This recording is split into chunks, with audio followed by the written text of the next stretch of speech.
When I saw Kien risking his life to shield that woman, I knew the chance I'd given him was gone. Our 10-year relationship was finally coming to an end. The television was on, but I couldn't hear or see anything clearly. My mind was blank. It was an empty page, unable to process a single thought. The story you are listening to is called Goodbye After 10 Years and is broadcast on the YouTube channel Listen to Stories with Binh. Kien returned much later, smelling heavily of alcohol. "Wife, why aren't you in bed yet? I thought you said not to wait up for me." He slurred, his voice familiar and gentle, a tone that used to melt me. He swayed as he hung his jacket on a hook. I looked at him. 10 years, and I had never grown tired of his face.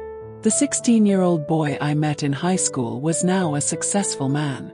We got engaged last year, and since then he loved to call me wife. I always told him it was too mushy, but he never listened, and eventually I just let it happen. I took his jacket, trying to suppress the turmoil inside me.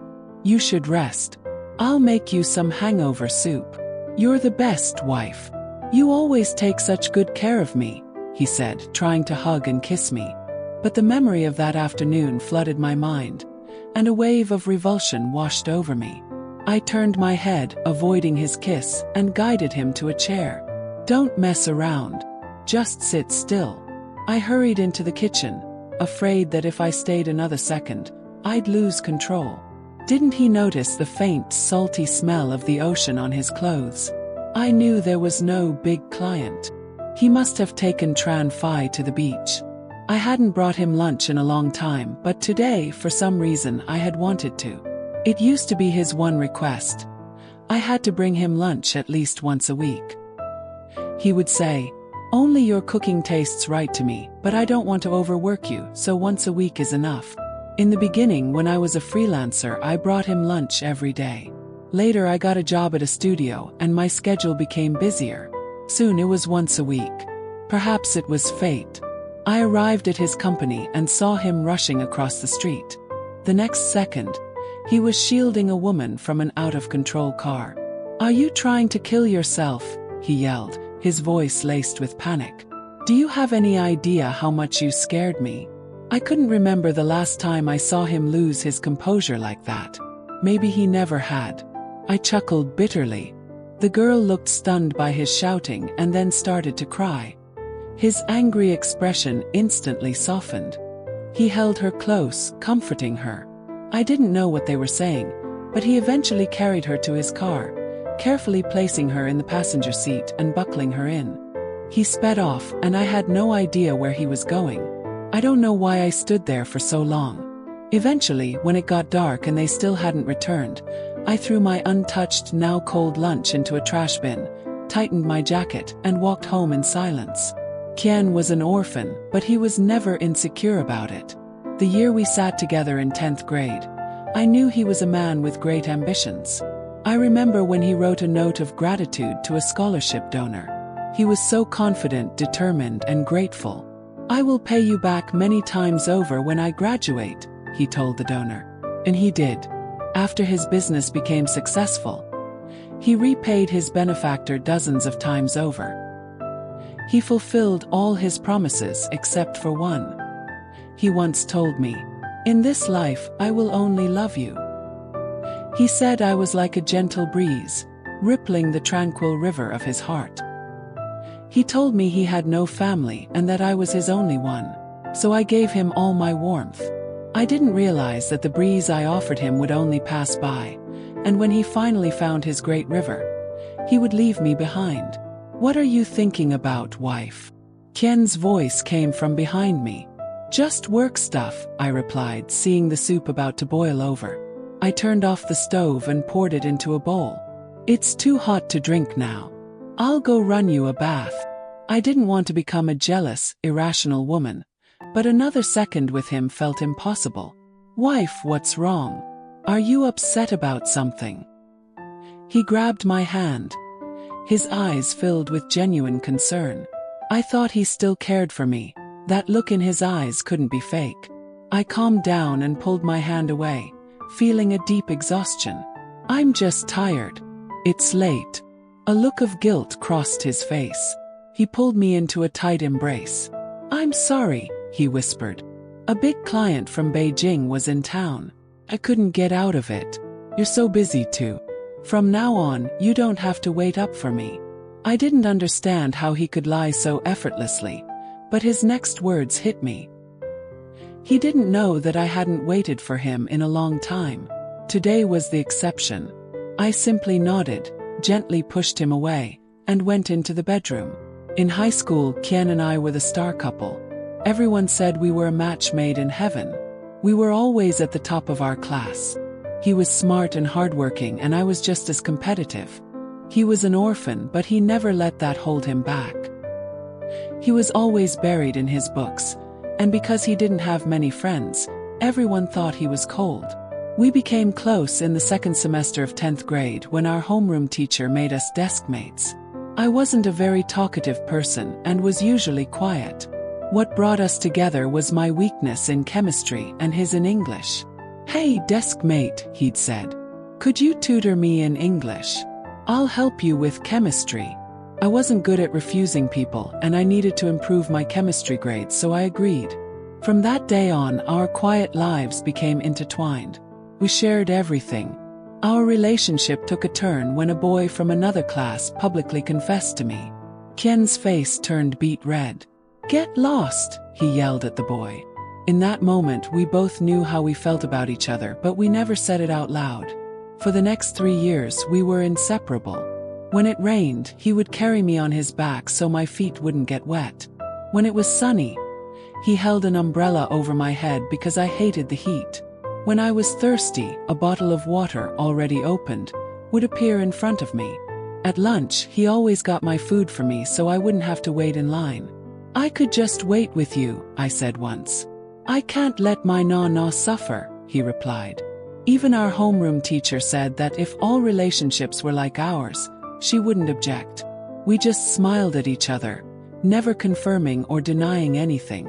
We both had a silent understanding and worked hard to get into the same university. After the college entrance exams, we both got into a university in Beijing. Not long after we moved, Kien officially confessed his love to me. I'll never forget that day. We were in our military training uniforms. He held a bouquet of sunflowers, looking at me with a nervous smile. "Nana, I like you. Will you be my girlfriend?" The sun was beautiful that day. We stood under a sycamore tree, and in his eyes I saw stars. A gentle breeze rustled the leaves, and my heart fluttered. After we started dating, we planned a trip for every school break. We climbed the Great Wall, saw the autumn foliage, and visited the Forbidden City. Over the next 4 years, we explored nearly every famous landmark in Beijing and ate every local delicacy.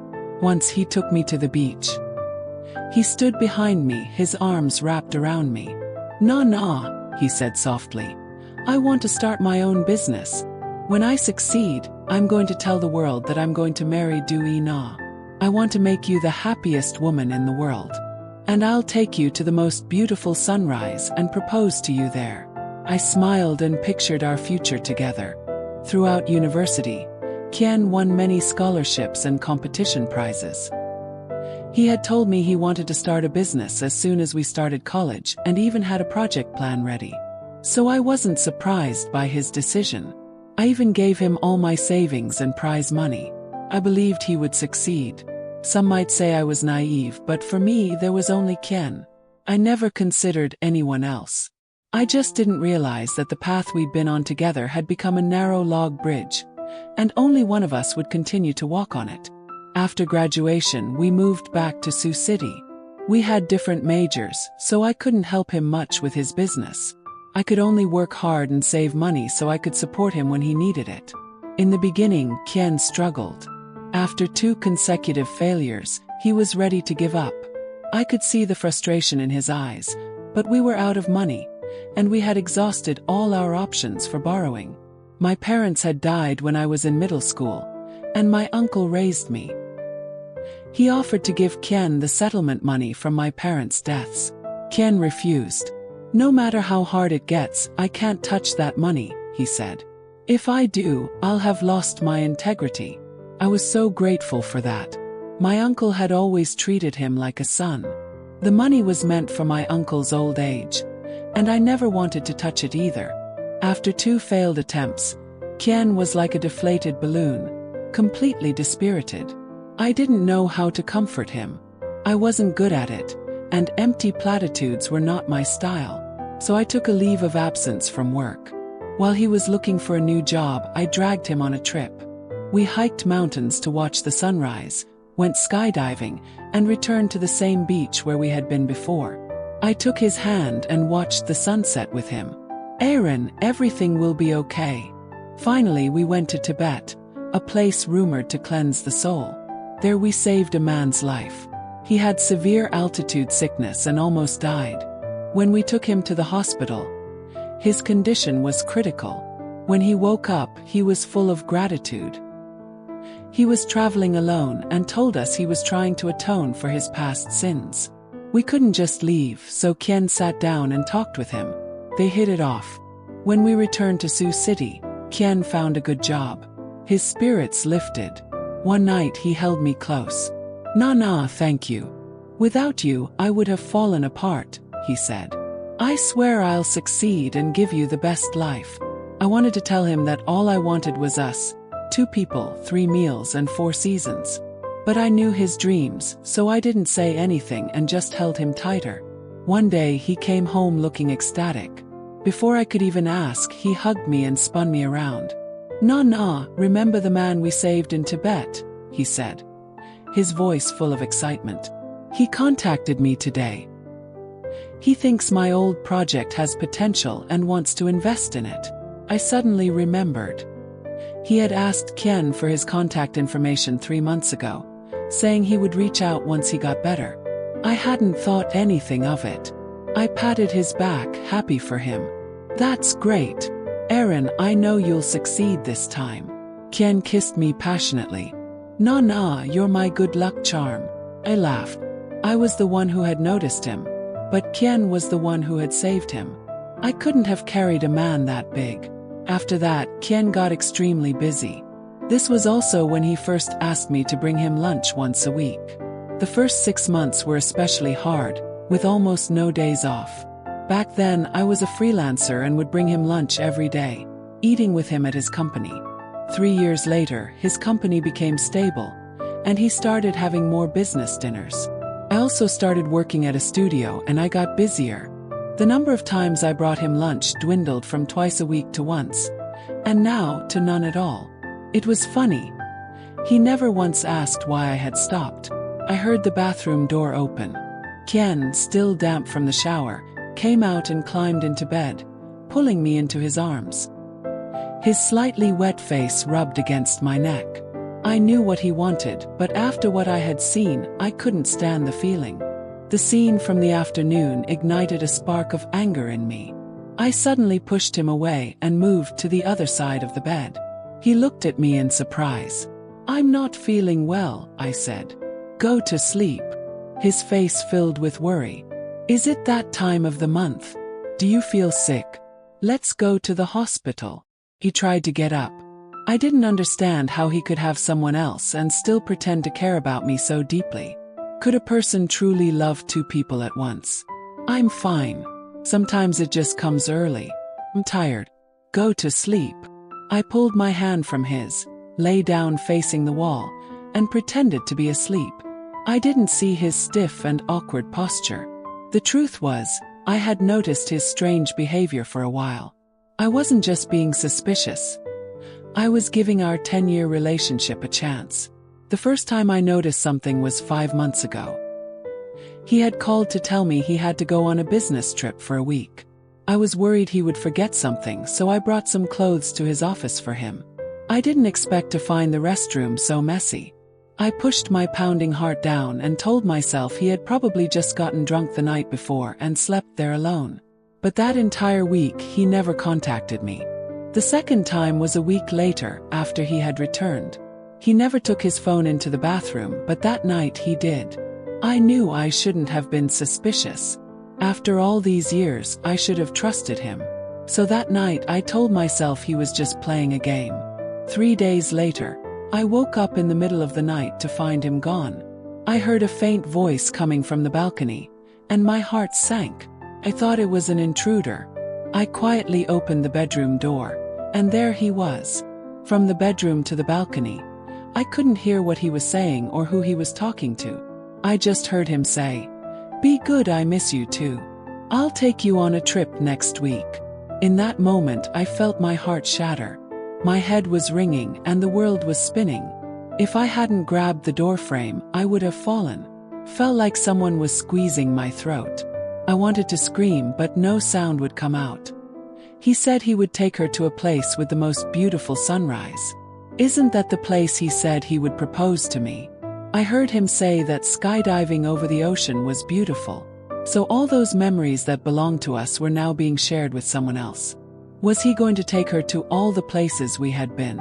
I squeezed my hands into fists, my fingernails digging into my flesh.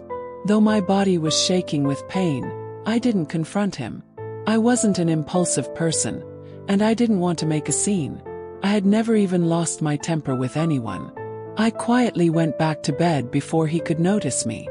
I didn't want the memory of our 10 years together to be tainted with a shameful ending. The thought of his betrayal was enough to tear me apart. When he came back into the room, I held myself still, pretending to be asleep. After I heard his breathing become even, I slowly got up. This time I didn't hesitate. I grabbed his phone and went into the bathroom. The password was still my birthday. I gave a bitter laugh. Had he forgotten to change it? Or was there still a shred of love left for me? I easily unlocked it. Perhaps because he trusted me, all the messages between him and her were still there. He had saved her as Tran Phi. I scrolled and scrolled.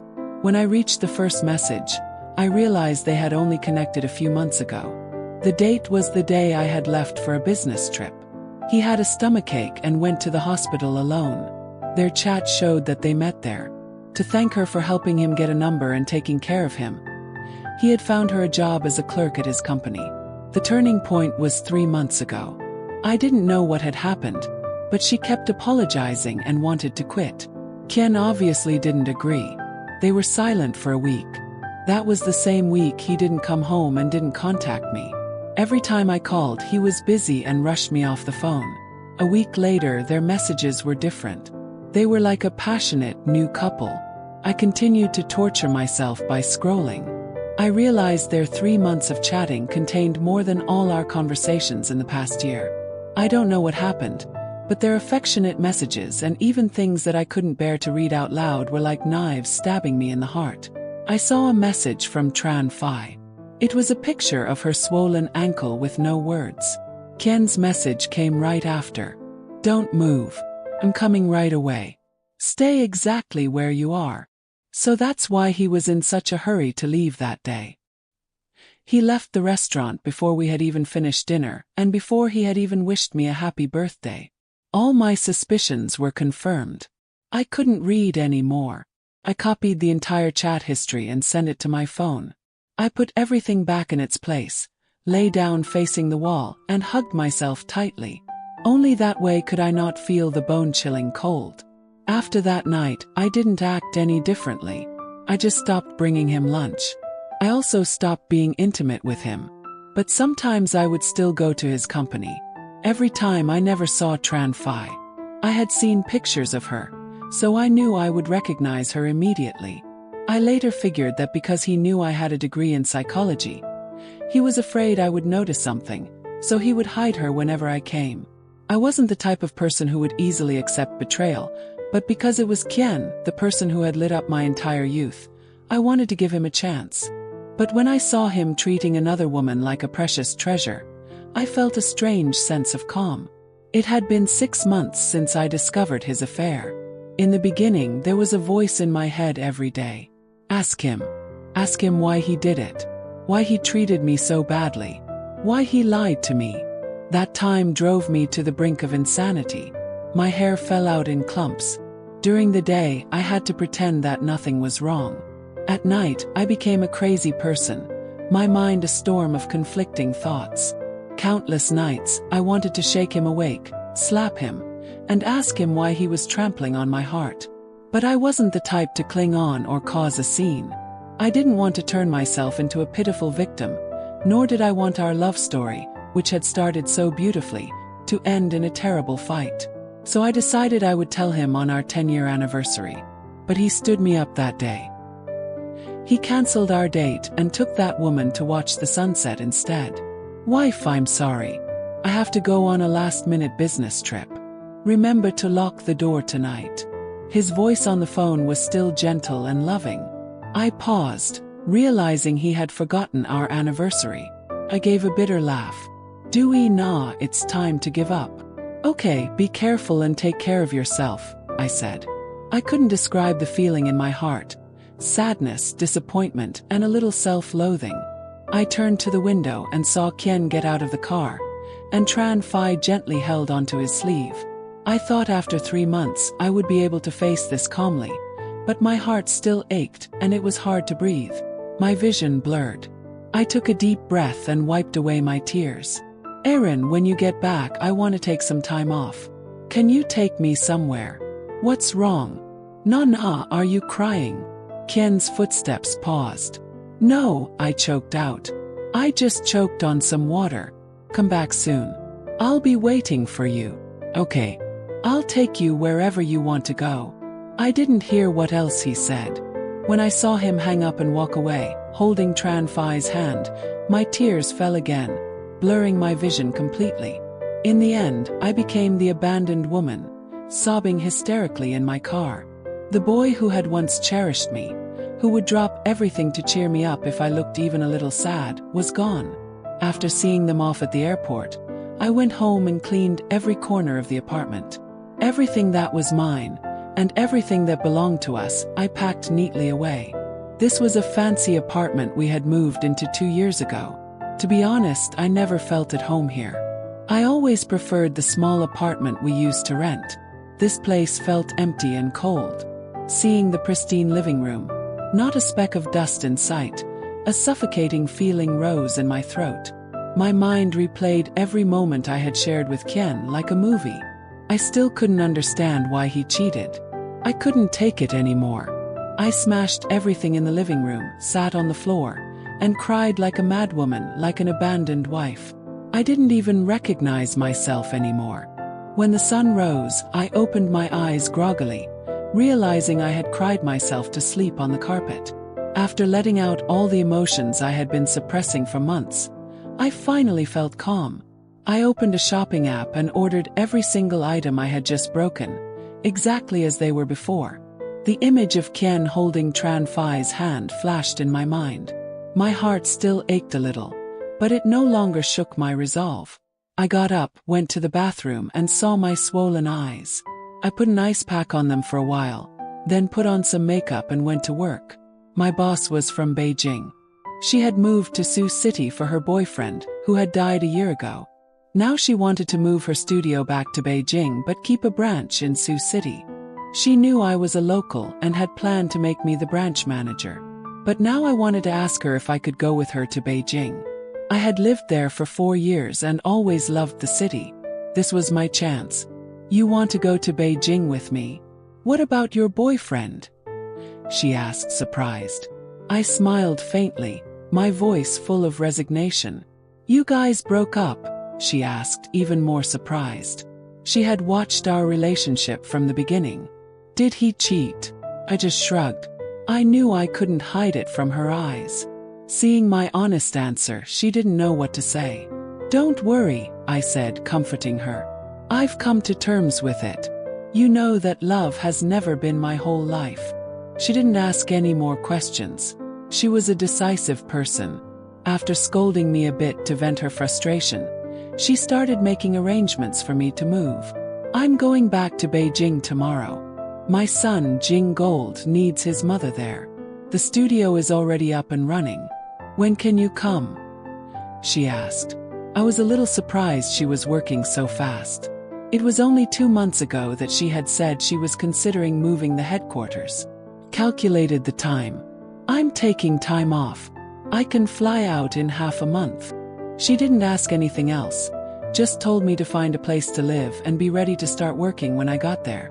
I suppressed the slight feeling of warmth I had just felt. Capitalism is still capitalism. I asked a college friend in Beijing to help me find a place near the studio. 3 days later, I shipped all my belongings there. I burned everything that was related to Kien and me. Watching the photos burn to ashes, tears streamed down my face. I wasn't doing it for revenge. It was just that once he had chosen someone else, the past was no longer worth keeping. When I was done, I texted Kien. This time, I didn't ask for his opinion. I just booked 2 plane tickets to Tibet. He called me back almost immediately. "Nah, why do you suddenly want to go to Tibet?" he asked, his voice hesitant. "It's been a while. I want to see it again. Are you free next week?" I've already planned everything. It was rare for me to speak to him in such a commanding tone. He was silent for a moment. "Okay. I haven't been on a trip with my wife in a long time. This time you have to take care of me. But, Aaron, this time I'm not bringing you back with me." I just said, "Aha," and started packing 2 outfits for him. The next day, I went to the airport to wait for him. With his intuition, he would surely notice something was wrong as soon as he got home. I didn't want to have a long, drawn-out breakup. The moment he rushed to protect that woman, all possibility of a future between us had vanished. That afternoon, Kien finally appeared at the arrival gate.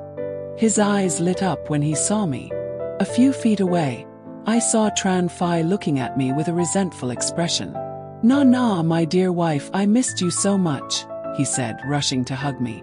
I sidestepped him, suppressing my discomfort, and smiled faintly. "Let's go. It's time to board." With me, he would always be that young boy. He looked at me, puzzled, as if wondering why I hadn't hugged him even though we hadn't seen each other in 5 days. I didn't answer, turning my back on him. I caught him glancing back, but I pretended not to see, avoiding his hand as it reached for mine and walking straight toward the security checkpoint. "Wife, I was only gone for a week. Don't you miss me at all?" His voice was still so charming. I turned and looked into his eyes, which were filled with sincerity. I didn't know what to say. When I first found out about his betrayal, I was furious. I wanted revenge, but I couldn't do it. After all, he had once risked his life to save mine. If it weren't for him, I might have died under a car. "I do miss you," I said honestly. "But Aaron, you're working so hard for our future. I don't want to be a burden." When he started his business, I couldn't help him much. I could only do small things. He would work himself to exhaustion, and all I could do was make sure he ate. But he never complained, so I didn't want to add to his stress. Nah, with you by my side I feel so lucky," he said. I noticed a fleeting panic in his eyes. He still loved me, but he also loved Tran Phi. "Let's not talk about that anymore," I said. "We've known each other for over 10 years. Let's just have a fun trip and not think about anything else, okay?" He hesitated, probably not understanding why I was talking to him in such a strange way. I didn't give him a chance to ask. After going through security, I pulled my suitcase and headed for the boarding gate. Once again, I was the one leading the way. Our first stop was Tibet. We revisited all the places we had gone to before. The second stop was Hainan. We went skydiving again and watched the sunset. The third stop was Mount Huang, where you can see the most beautiful sunrise. The fourth stop was Beijing. I took him to all the places we had gone to and we ate at all the restaurants we had been to. The only difference was that this time we didn't take a single picture. Nah, you're amazing," Kien said, surprised. "How do you remember all these shops?" I wasn't amazing. I had just gone through all our old photos and meticulously noted down every place. The trip was over.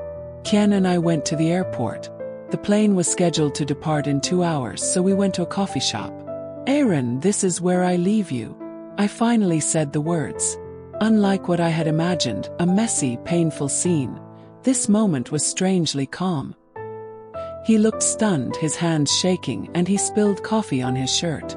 I didn't say anything, just looked at him with an unwavering gaze. After so many years together, we knew each other so well that one look was enough to understand what the other was thinking. He immediately understood. His pupils constricted, and his face turned pale with panic. He knelt in front of me, his voice trembling. "Nah, you know, don't you? Sorry. I'm so sorry." I finally reached out and stroked his hair, the boy I had loved for 10 years. Though his betrayal had wounded me to the core, I couldn't seek revenge. "Don't apologize, Aaron. You have the right to choose. I don't blame you." Meant it. Even without love, he was still the one who had saved my life. I couldn't bring myself to seek revenge, but I also couldn't continue to be with him. In our first year of college, a cat ran into the street. I was about to run after it when a truck sped toward us.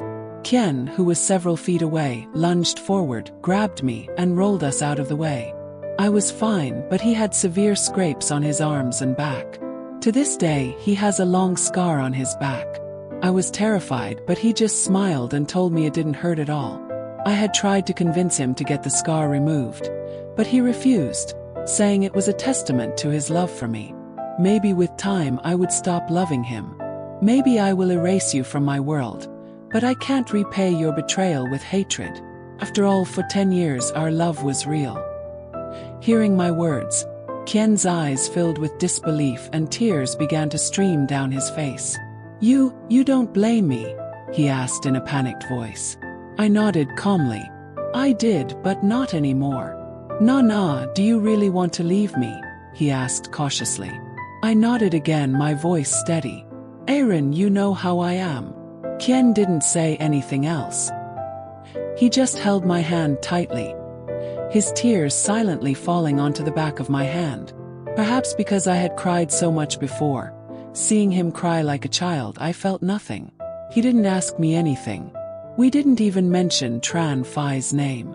But after loving someone for so long, a single look, a single action, is enough to know what the other is thinking. Kien knew that if I was ready to talk so bluntly, everything was already irreparable. So, when I handed him his plane ticket, he wasn't surprised. "You don't even want to be on the same flight?" he asked. He still didn't know I wasn't going back to Sioux City. "It's best if we say goodbye here, Aaron. I hope you live a good life, and I hope we never see each other again." Never see each other again. Nah, you. He looked at me, his eyes full of pain. I closed my eyes and opened them again, looking at him with a cold stare. "Kien, don't make me feel like the last 10 years were a joke." My words were like daggers piercing his heart. He staggered back 2 steps. Nah, it's not like that. It's not." Even though he was a successful businessman now, in front of me, he couldn't hide his emotions. "Does it really have to be this way, Nah? It's my fault, I admit it. But please give me one more chance. Go on your trip. I'll wait for you at home for as long as it takes. When you're tired of being alone, you can come back, okay?" he said, his words jumbled. I held up my hand to stop him. "Go through security." But he thought I had agreed and nodded frantically like a child. "Okay, I'm going. I'll go home and wait for you." I couldn't bear to see his face, filled with regret yet still holding on to love. So before he went through security, I turned and walked away. "Goodbye, my boy." After we said our goodbyes at the airport, I stopped contacting him. He came to my place a few times, but I refused to see him. Then he started calling and texting me every day, even sending me constant updates of his whereabouts. I ignored him completely. I'm not the type to drag things out. Once I've made a decision, I rarely look back. So when someone in our high school friend group asked when we were getting married, I simply replied that we had already broken up peacefully. The group chat was immediately filled with sighs. Everyone said they had lost faith in love. Kien continued to call me, and I continued to ignore his calls. I was so tired of it that I eventually blocked all his contact methods.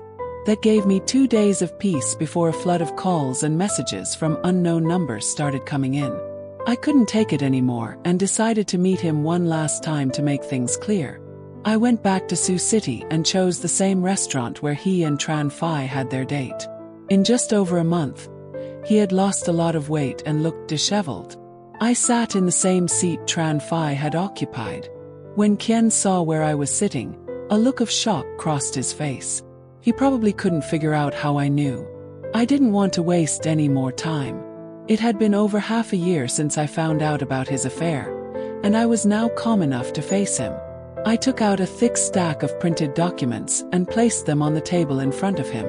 I always thought you understood me, and I hoped we could break up peacefully. Even though you betrayed me, I never blamed you or spoke ill of you. But you didn't respect my wishes. You kept bothering me, and it made me very uncomfortable. I was very clear at the airport, wasn't I? Kien stared at me, his eyes red-rimmed. I knew my voice was cold and hard, a tone I only used with people I was wary of. I never thought I would use it with him. He quickly turned away from my gaze and shakily picked up the stack of papers. Just looking at the first page, he started to tremble. It was our entire chat history, along with screenshots of Tran Phi's moments on WeChat. Yes, I had printed out everything I had backed up. Tran Phi had even added me as a friend, but we had never exchanged a single word. Kien, you once saved my life, and I will be forever grateful for that. But in my heart, you no longer deserve my love. On my birthday, you abandoned me and didn't even send me a birthday wish, just because she sprained her ankle. The movie I wanted to see, you went to see it with her. The sunset I wanted to watch, you took her to see it. The necklace I wanted to buy, you bought it for her. Even on our 10-year anniversary, you took her out. Even when you heard me crying on the phone, you still held her hand and didn't let go. Hearing this, Kien looked up at me, his eyes bloodshot. I nodded, not realizing that tears were now streaming down my face. I guess I hadn't let go as completely as I thought. In that moment, I was standing right behind you, I said, confirming his disbelief. I even saw you risk your life to save her from that out-of-control car, carefully placing her in the passenger seat and driving away right in front of me. I sighed in defeat. I gave you a chance, but you didn't know how to cherish it. As soon as the words left my mouth, his face turned paper white. I think he finally remembered the hints I had tried to drop. I told him I would wait for him at home. I told him about a client who had psychological problems because of a betrayal. I asked him that if he didn't like my cooking anymore, he could just tell me. But at those times, he either pretended not to understand or his mind was no longer with me. He never reacted. Stop. Please stop talking, Nana. Sorry. I'm truly sorry. I was blinded. I deserve this. I'm a scumbag. I'm sorry, I'm sorry, I'm sorry. Kien slid off his chair and knelt on the floor, covering his face with his hands, tears flowing through his fingers. At this point, I knew it was truly over. I glanced at Tran Phi standing outside the window, calmly wiped the tears from my face and said, "Don't hurt the next person." Kien followed my gaze, his eyes full of regret and pain. He seemed to want to say something but fell silent. He no longer had the dignity to ask me to stay. Whatever happened between them after that, I didn't care.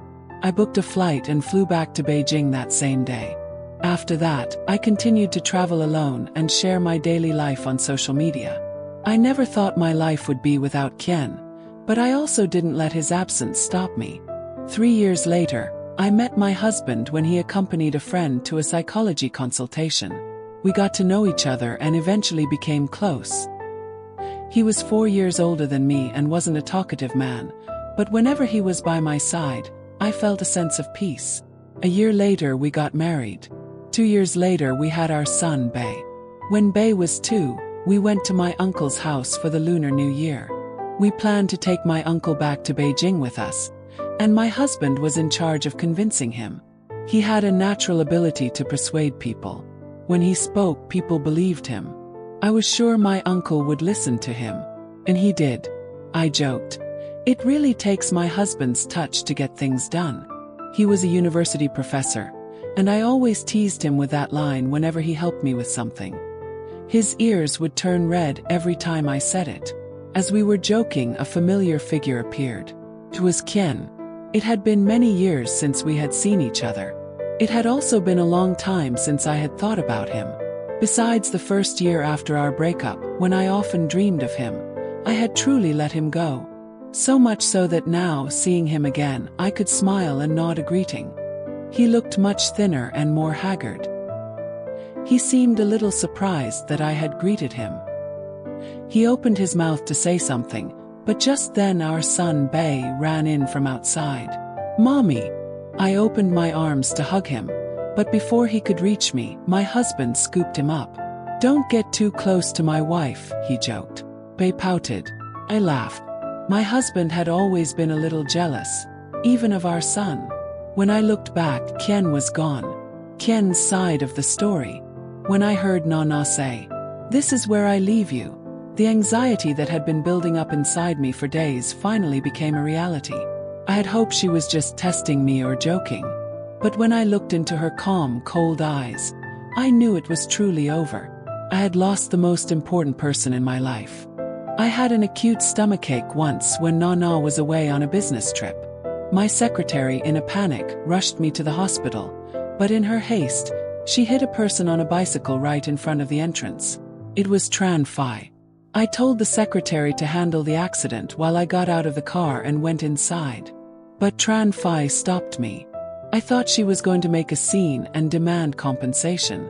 Instead, the first thing she said was, "Are you in pain?" In that moment, I was transported back to high school. Nana had once asked me the exact same thing. "Kien, are you not feeling well?" Tran Phi didn't make a fuss about the accident. She even helped me get into the hospital, get in 4-drip, and get my medication. She stayed by my side the entire time, even more attentive than my secretary. I must have dozed off because when I woke up, I found myself resting on her shoulder. I felt awkward and quickly pulled away. I'm sorry, I said. Tran Phi just waved her hand. "You're the patient. It's fine." To break the silence, I started a conversation with her. I learned that she had just lost her job and had moved to Sioux City alone, with no family. To thank her, I arranged for her to work at my company.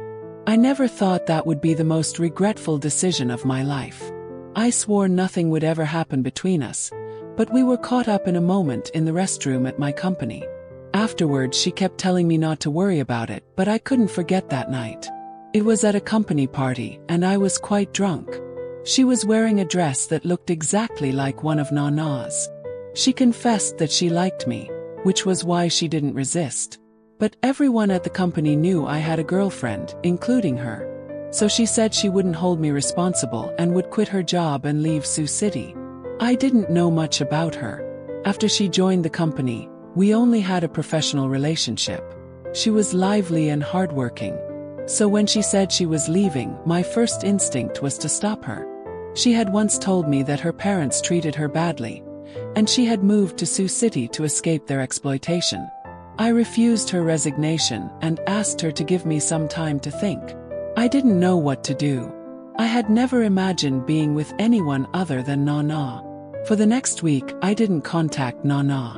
I was afraid to go home, afraid she would find out. She studied psychology and was very good at reading people. In front of her, I always felt completely exposed. I couldn't hide my emotions from her. Only with her did I feel truly at ease. But I knew very well that if she found out, she would leave me. So I decided to give Tran Phi a sum of money and a new job, so she wouldn't have to worry about her future. That night, I called her into my office after everyone had left.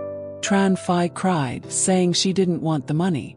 She just liked me and didn't want our relationship to be tainted by money. Seeing the girl who was always smiling sobbing uncontrollably, I almost gave in. But the thought of Nana made me firm. I said some very cruel words, telling her not to think she could marry into my family just because we had slept together. I said I knew what she was trying to do.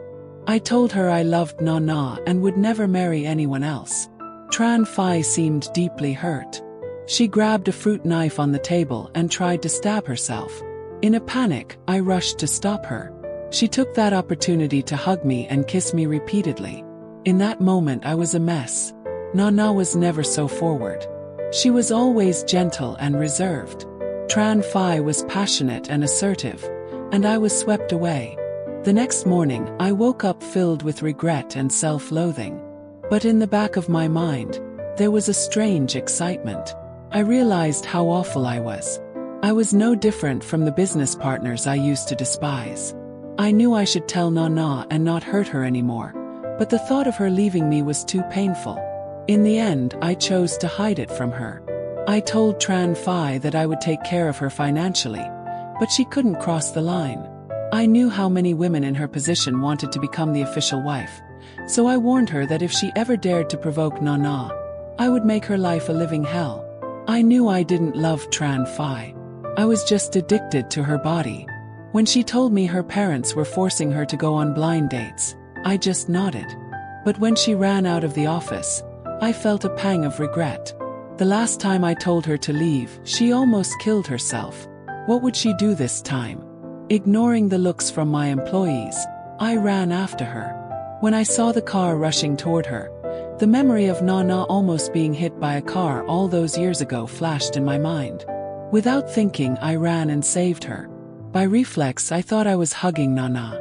After we were safe, I yelled at her. Then she started to cry, crying so hard that it was like looking at Nana. But when I carried her to the car, I realized the person I was holding was Tran Phi, not Nana. I took her home and told her to rest.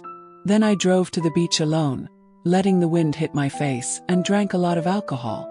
I fell asleep in my car and had a nightmare. Nana was screaming at me, asking me why I had betrayed her, and then she jumped off a building.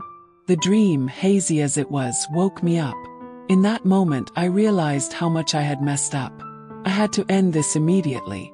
But I had no idea that Nana had witnessed the entire scene. If I had known, I would have desperately tried to explain. When I got home that night, even though I felt something was off with her, I didn't dare to ask. I was afraid my nightmare would come true. Looking back on that time now, I realized that the week I didn't come home was the beginning of the end for us. Nana was a psychology consultant, a job that required confidentiality, so I couldn't ask her much. Anyway, Sioux City was small enough that we could run into each other at any time, so I told myself it was best not to know anything. Back then, all I could think about was how to resolve things with Tran Phi without Nana finding out. I didn't even notice that she had stopped bringing me lunch. I didn't notice the invisible boundary that had formed between us in bed every night. On Nana's birthday that year, I chose to be with Tran Phi. She had gotten hurt while working overtime. I felt guilty after seeing her picture from the office, so I went to help her. When I got home, I was so nervous and ashamed that I couldn't even say happy birthday to Nana. I didn't expect her to be waiting up for me. A wave of guilt washed over me, and after that, I tried to gradually cut off contact with Tran Phi. But she kept texting and calling me in the middle of the night, complaining. Nana was getting busier and busier, and I hadn't heard her speak in her petulant tone in a long time. I couldn't quite describe the feeling in my heart, but at some point, I couldn't resist Tran Phi's vulnerability anymore. It wasn't until she almost got into that car accident that I realized how much I had screwed up and that I needed to fix it. That night, I got home and saw Nana sitting quietly on the sofa, her face expressionless. A wave of panic washed over me. I had a feeling that if I continued this way, she would really leave me. It was then that I realized how long it had been since I had hugged her, since we had been truly together. I tried to get close to her that night, but she rejected me. I even saw the disgust in her eyes. That look was like a knife stabbing my heart. The more I thought about it, the more afraid I became. I knew I had to end things with Tran Phi immediately. I was so focused on resolving that issue that I completely forgot our anniversary. When I got Nana's message, I was shocked to realize it had already passed. She called me and said her travel plans were ready but didn't mention our anniversary at all. Her calm voice made me tremble. I had never been so afraid. Her voice was so cold, as if she were talking to a stranger. I immediately told Tran Phi that I was going to marry Nana and that she was not to appear in front of us again. It was then that I suddenly realized, yes, I could only ever marry Nana. How could I have gotten involved with another woman? We had just gotten engaged after all. But when I went to Tibet with Nana, my anxiety became a reality. She took me to all the places we had been to before, but in reverse order, as if she was performing a farewell ritual. At every place, she refused to take pictures with me or let me take pictures of her. Her words became few, and her smile disappeared. Whenever I tried to get close, she would subtly move away. The familiar light in her eyes was replaced with a clear distance. She took me to almost all the restaurants we used to eat at, except for her favorite one, which was now closed. I faintly heard her say, "It's fate." In that moment, I knew for sure that she knew something. I wanted to explain but didn't know where to start. Should I tell her I had cut off Tran Phi? Should I tell her I had come back to her? I still held on to a sliver of hope. But then she said, "I don't blame you." I looked into her eyes and knew it was true. In that moment, my heart felt like it was being pierced by 1,000 arrows. My Nana, I would rather you hated me. At least that way, I would still be in your heart. But she said we would never see each other again. No, that was impossible. The person I loved more than my own life. Never seeing her again was like taking my life away. But she was so resolute. I knew I couldn't beg her to stay. What made me even more desperate was that everything in the apartment that belonged to her had disappeared.